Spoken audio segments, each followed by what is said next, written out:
Welcome back to More in Common Podcast. This conversation is with Ben Colin Sussman and Brian Fitzpatrick. Just continuing part 2. I hope you enjoyed part 1 and got a little reprieve this past week, had a good weekend. And hey, if you like this, like it, share it, leave us a comment, let us know. All right, we'll get to it.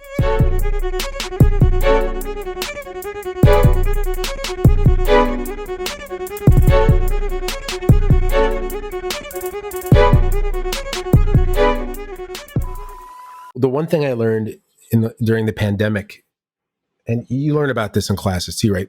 Privilege is a relative thing too, often. And I mean, it's contextual, right? So, in whatever, in D&I trainings, they talk about, learn to be sensitive about privilege, or if there's someone from an underrepresented group on your team, understand that, the world might be different for them. How do you get that compassion? But what I learned is during the pandemic and everyone's at home, right? In some sense, it's a great equalizer, right? Because everyone's dialing into meetings, right? On the other hand, the privilege shifts in really weird ways, and people are suffering in different ways that you never even thought about or even knew before. And, in the beginning, I remember people making generalizations, being like, well, it's only people with kids who are having trouble working at home. And then you get into it and you're like, oh, wait, no. What about like people living alone, right? They're suffering in a completely different way, right? And that wasn't obvious at first to people, right? And so... or roommates you don't get along with. Or roommates who don't get... Or people that live alone that are high risk. Yeah. Yep. So they can't even just go out and get what they need. Yeah. So it required expansion of compassion, let me put it that way, to recognize new forms of privilege and new forms of suffering, I guess, right? This is such a good example of like what the other side can look like that I just don't get to experience a lot in my life, except for you. And you're my friend, so if you weren't, I would just punch you. For people who can't see it, because you mentioned earlier, like once you get to management, you have the vantage point to see it, which is true, but many still don't. So like, what kind of advice do you give your peers for like how they can get there? And it's going to be different for everybody, but like if you could generalize it for somebody who's like, yeah, I just don't see it, yo. Yeah, like where does it come from for you guys? Is it natural? Is it learned? Like to see other people's experiences and go, oh, that's different than mine versus that ain't true. Well, Fitz touches hot stoves. That's how he learns. He just told us that. What do you mean you can't quit your job? I don't know what got me over that hill. Like I am pretty sure that before I got over that hill, there were a lot of people out there that tried to help me, and like understand what the hell's going on, and like that I've got a different perspective and different privilege than other people. And I don't know. I've thought about this a lot. I don't know what it is that got me over the hill, but like. You could have come up to me and told me in any different type number of words, any different way. You could mime it. You could send me a cartoon. I probably wouldn't have carrier pigeon. Carrier pigeon. I wouldn't have heard it until I was ready to hear it. I'm just weird because my parents were both shrinks. They are deceased now, but I grew up in a house with 2 shrinks for parents. They were marriage counselors. Every single night at the dinner table, my brother and me just listening to them talk about other people's marriages with each other was super weird. But then also, we spent our childhood being psychoanalyzed. Oh, you're just going through a phase. You're going through phase, blah, blah, blah. Well, I mean, you're the psychology major. Oh, right? your little brother. So, you're going through that phase. Don't worry. Next you'll be in the blah, blah phase. And I'm like, what are you talking about? But this I ended up learning how to listen even as a kid, right? So even in high school and college, I was everybody's therapist.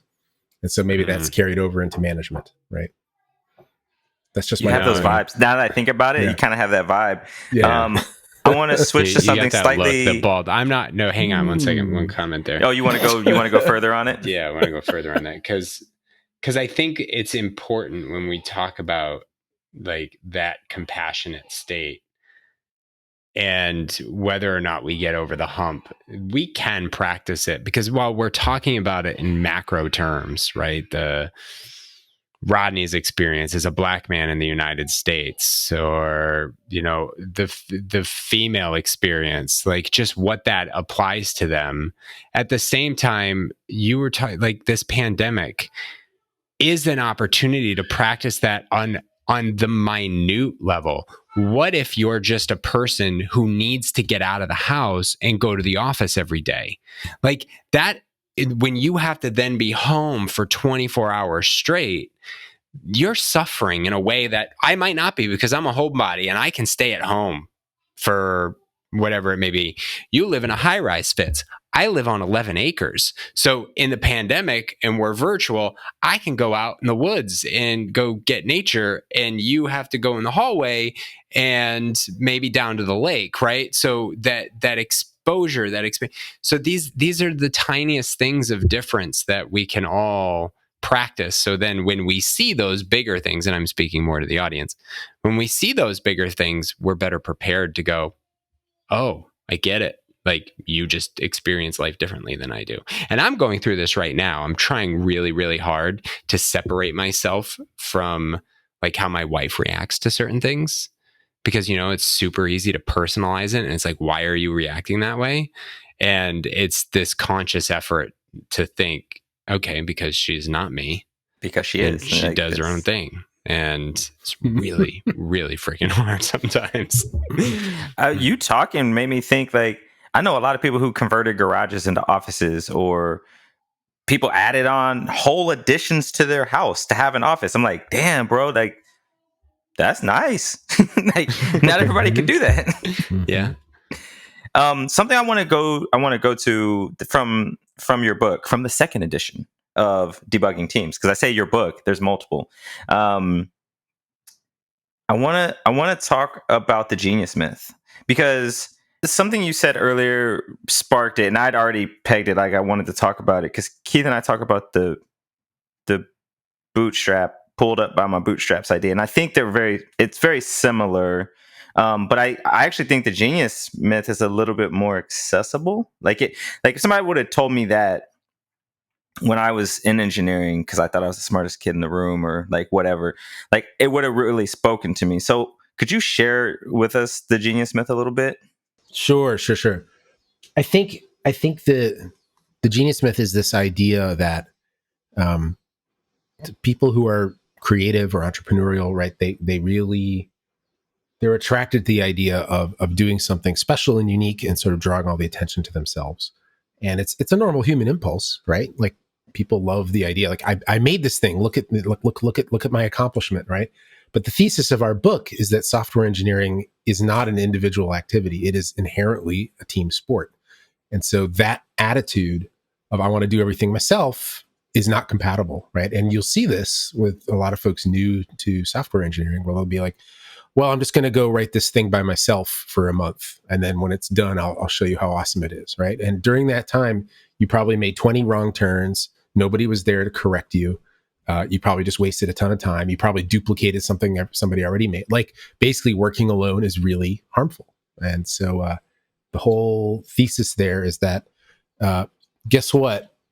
At least in software, there are no geniuses, right? There's no like brilliant person who wrote this piece of software by themselves, right? Even there's specific. Oh, Linus Torvalds wrote Linux by himself. No, he didn't. He wrote it. He coordinated a ton of people. He just put his name on it, right? Like, there's a bunch of myths like that. Bill Gates, yeah, he wrote all of DOS by no, he didn't. Steve Jobs. He bought a lot of that and packaged it really nicely. Yeah, Steve Jobs was just a really good marketer for the Mac, right? He didn't like build a it all really good himself. marketer. Right. I mean, hell, Yeah. Microsoft had to give him $150 million, right? Right. I mean, so all these people are great leaders, but they were not geniuses sitting in a cave. They weren't like Tesla, inventing something in a cave, right? That's not like people how software are works. waiting for this kind of idea that people are waiting for this aha moment that is going to be the magnum opus of their life. I mean, Tesla is a great example in that he did it in a cave, but he couldn't market it. He couldn't make it happen. He couldn't do anything with it. Right? It was all stolen by Edison. It was all stolen. And then Edison takes it, right? And does it with a team and builds it and goes, right? So even if you are a genius, you're going to fail if you're working alone. that everything Ben said, and there's another sort of dimension of the genius myth, which is that people don't realize genius is a commodity. Basically, there's tons of smart people out there in the world, and being My heart. being like, sorry about that, Ben. Being super good at one particular dimension of your job does not make it worth dealing with a whole bunch of other crap. I mean, I see this all the time in teams. Someone's like, oh, we've got this one coder who's a 10x coder or something like that. And what I say is, show me a 10x engineer. I will show you a 100x wake of destruction they've left behind them that the rest of the team is busy cleaning up. I've seen this multiple times. This is someone just optimizes for a very particular thing and just goes in that direction, and people really value it. And what then if they're a rock star? Come on, we only hire rock stars. God, We see it in sales. So like Keith and I have been in sales for our tech career, and so we see it where like the top performer, so the usually the alpha male or female that can like close deals gets promoted to manager, and they suck with people. Like they're a dick. I don't want to work for no, I can't. Nobody can work for that person, and they 9 times out of 10 flame out because exactly the wake of destruction that is left. You see this in software engineering too, right? Where Fitz, I was going to talk about engineer, and you gain right. So in a traditional software company, you there's sort of one job ladder for engineering, right? And at some point, as you climb that ladder, they force you to become a manager at some point. And what that fails to recognize is that management is a completely different skill than writing code. They are not the same thing. And so it's the Peter principle, right? You suddenly, like Fitz said, you just lost your best coder, and now you've traded them for the world's worst manager, right? It's absurd. So a lot of companies do this now. I think Google was one of the first companies to do this, where they're like, you know what? We're going to have 2 different ladders. We're going to have a coding ladder and a management ladder, and they're not the same. And you can move between the ladders, but we're not going to treat them as the same discipline. They're just not. Right? We're not going to push you from one to the other. Is it because a lot of people assume that leadership is like inherent and not a skill that you can teach? Is that why companies like? Yeah, maybe. Well, I think they just think, well, leadership, you just figure it out as you go, or whatever. But even Google didn't value management for most of the time they were there. They were just sort of starting to figure it out. Like my very first all hands, which I think might have been like the week before you started, Ben, because I started a week before Ben. Someone got up at this engineering all hands and asked, like, can we have more managers? And I had been at Apple before this. And I'm like, you would have gotten shot on sight if you'd brought this up in an engineering all hands at Apple. Because there's managers stacked up like cordwood in the hallway. So, it's a different skill set. It's a different important thing. The more dangerous thing around the genius myth, keeping someone around who, if I can come back to that, is toxic, very good at a single thing, but toxic to the team as a whole, is you poison the entire team. You wind up with a lot of good people who aren't going to put up with that crap, who will leave, and you just wind up with this sort of very, instead of a pyramid that's kind of squat and sturdy and strong, where you've got younger, new junior folks, and then you work your way up to senior, you wind up with this sort of string thing with the one person way up here, and that's very, people start to leave. And the people that stick around are the ones that either like working with a jerk or are a jerk or can't get a job somewhere else. They're stuck. Everything's brutal. Genius. And that also tends to be very conducive to white dudes. Like most people, generally speaking, other folks don't want to deal with that. Well, and also, that comment about white dudes, like, so Keith was talking earlier about pushing back on the paternity leave thing. Like, I got a knot in my stomach because if I would have got pushback, I would have just been like, well, I guess this is what we're doing. Yeah. Because I was already uncomfortable enough taking the leave. Like, I'm already going to get looked at because I'm actually using this because of all kinds of reasons. But it's a good point that a lot of it is conducive to, it's just conducive to the group that's in power. Like, it's not a negative thing. It's just a fact. Yeah, it just is a reality, and it's the biases and benefits of the doubt that we give to certain people based on taught context. Like, that's, these are the things that we learn. What I like about this conversation and the book, like, you're talking about software companies, talking about software engineering, we were talking about it in the sales context, but like this really applies to team, because a lot of what you're talking about is communication, and I mean, there is psychology in there, but it's like, I mean, you even that's why you made the second edition. Like this actually applies outside of just software engineers. I love the sentiment, like genius is not perfect, right? It's just because you're a genius doesn't mean you don't make mistakes. And thus, just at its very basic principle, you need someone to QA your work. Didn't Einstein forget his shoes a lot? All the time. He was very eccentric. Yeah, but I mean, I do want to be really clear that I think there are a lot fewer geniuses out there than people think, A. And B, there's I'm one, but... Okay, well, other than Rodney. But the other side of that is how many geniuses out there are really good people in the field, or just smart people you'd want to work with didn't get a chance because they were part of some disenfranchised group or something like that, or there's some woman that got abused in a class of which was mostly dudes, like those kind of things. So, which actually, I mean, it speaks to what we're probably looking for in team environments. The Michael Jordan analogy used in the book, like we're looking for the MJs, and not necessarily looking at Cartwrights and the Pippins and the Kukoches and everybody else that was on the team that was actually really, really good, that made up the bulk of that team and end up making up better coaches than the MJ. As MJ a group of four dudes uses sports to explain. Yeah, always. That's where I take that. But I do like, Rodney, I think it's interesting your tie to the bootstrap myth, right? Which people are super resistant to. I pick myself up from my bootstraps and I do it and I go. But no one, you literally can't do it alone. You're going to be given an opportunity. You don't just storm into Google and go, I'm working here today, right? And then fill out your own HR paperwork and then submit payroll and do all of those things, right? Like it's bootstrap time. And here's my code, Ben. Run it. Google search, brand new, right? Like it just doesn't work that way. And it's a great, I think, a great parallel that's a lot more digestible and less polarizing to understand the concept that none of us lift ourselves up by our bootstraps. Yeah, and I think people would often say, well, you're a software engineer and you work at Apple, you worked at Google, and you never took a class. Like you're a self-taught engineer. And I've always sort of bristled at that. Like some of it is self-learning and how I learn, but I always said that I managed to go around. I did a lot of open source work where I traded really bad code for really good mentorship. Yep. And that was sort of how I got better. So it wasn't self-taught. It was like self-seeking teachers, I would say. And Ben was one of them back in the day. No, but same thing. I never studied CS. I'm all self-taught. You didn't?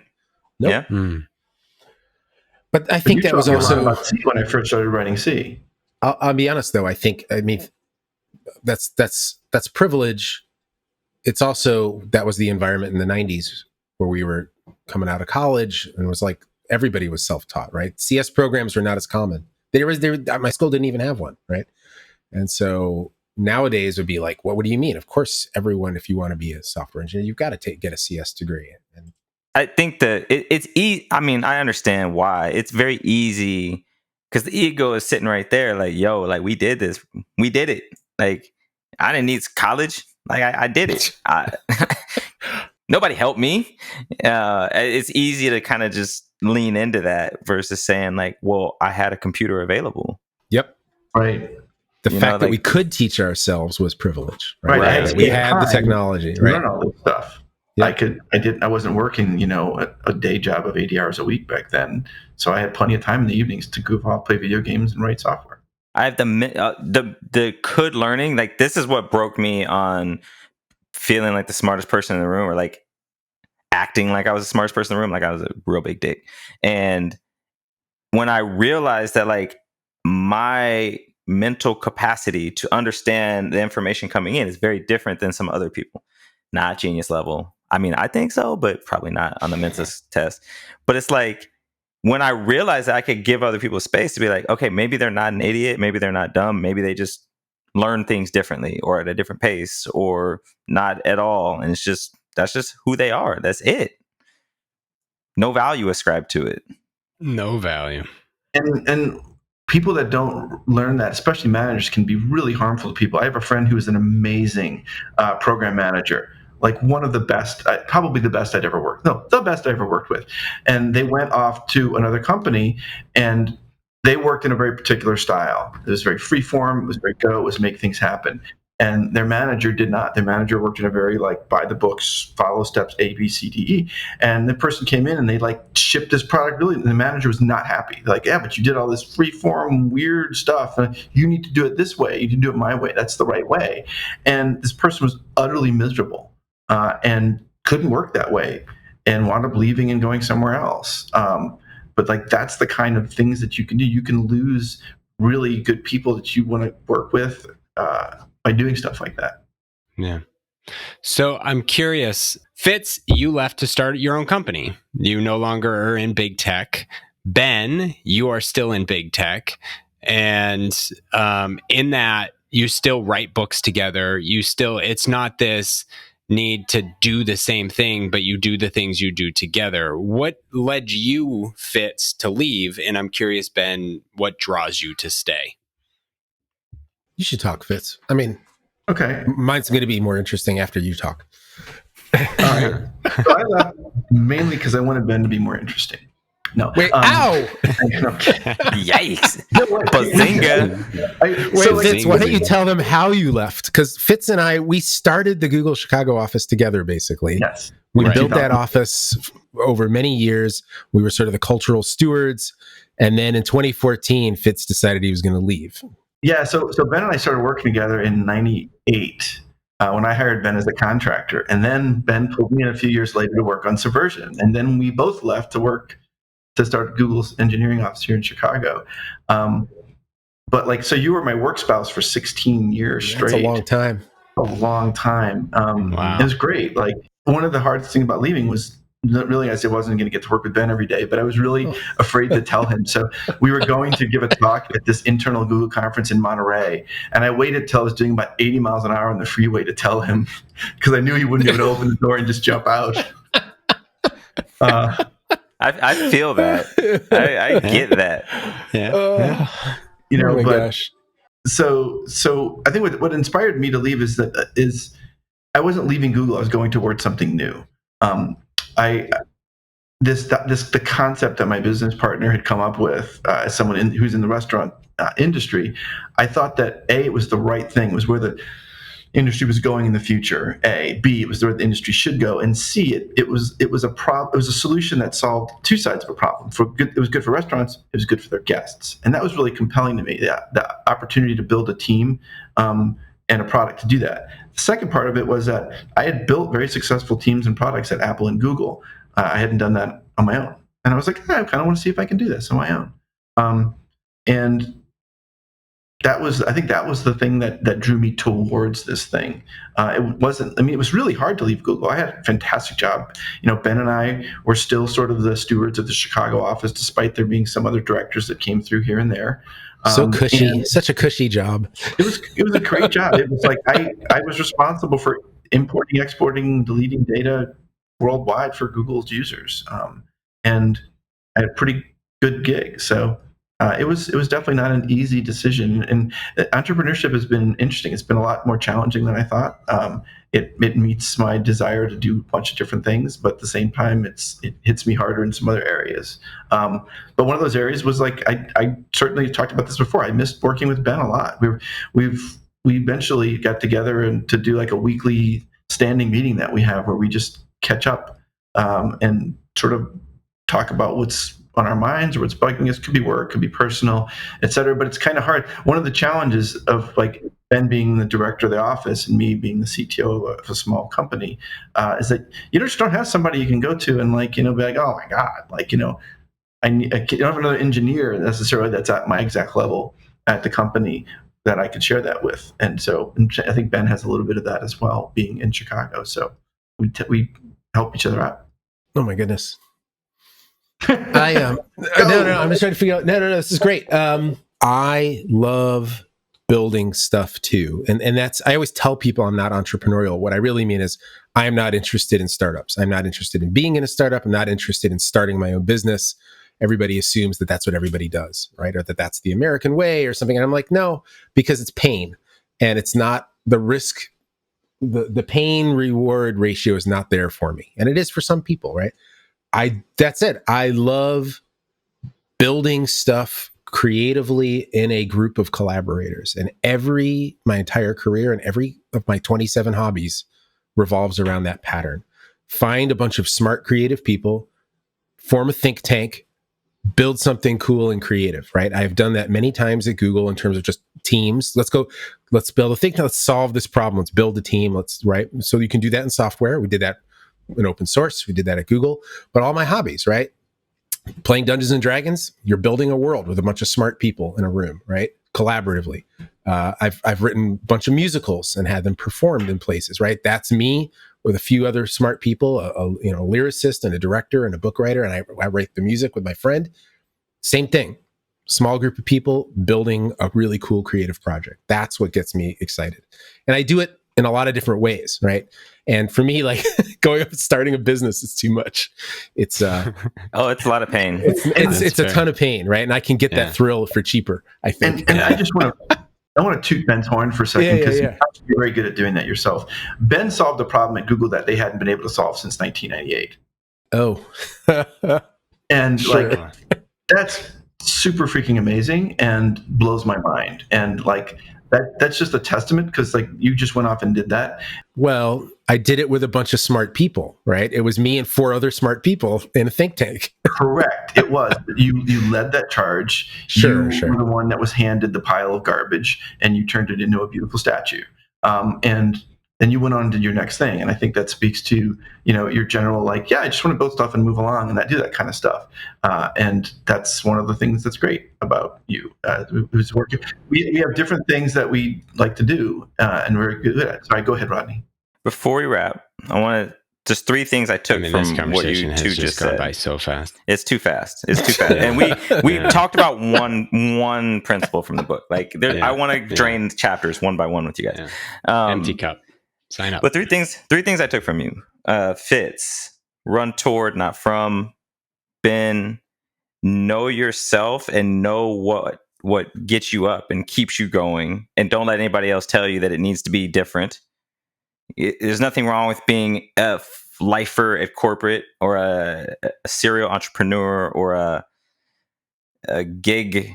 You're doing it with 17 jobs. Whatever does it for you. And then lastly, I think we all need friends that are willing to talk us up. Yeah. Need a hype man. Everybody needs a hype man. Come on now. I know this interview's almost over, but I just wanted to bring my friend in to tell you some more of my strengths before we end this interview for this new job.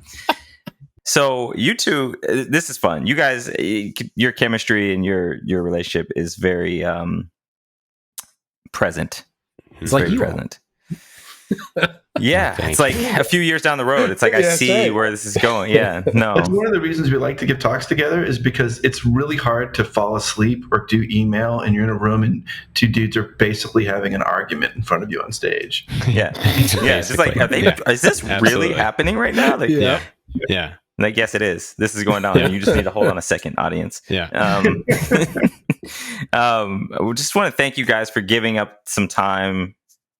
For us too, this is largely we get so much out of these conversations. We learn so much, and the audience does too. So just really appreciate you sharing this with us, and look forward to talking to you more, because there's just so much goodness out of your minds. All right, guys, before we wrap this up, how can people find you? Where can they find you? So we're actually in the process of putting our book up, Debugging Teams, at debuggingteams.com. And the book will be available for free to read, online excerpts, download in various formats, etc. So we're really excited to be able to just basically share this with everyone who can download it or take a look at it on the internet. Absolutely. Awesome. Thanks. Yeah. The last question, and we've touched on this a lot today, so this will probably be really hard for you. What does compassion mean to you? Selflessness. I think is the heart of it. And that's hard to learn. I think it means seeing something through someone else's eyes and feeling it, the feelings that they're feeling. It's incredibly powerful, and it can be incredibly painful. But learning compassion I felt for me was like going from living in black and white to color. So like I got a whole new dimension that I could see, and it brings me a lot more peace.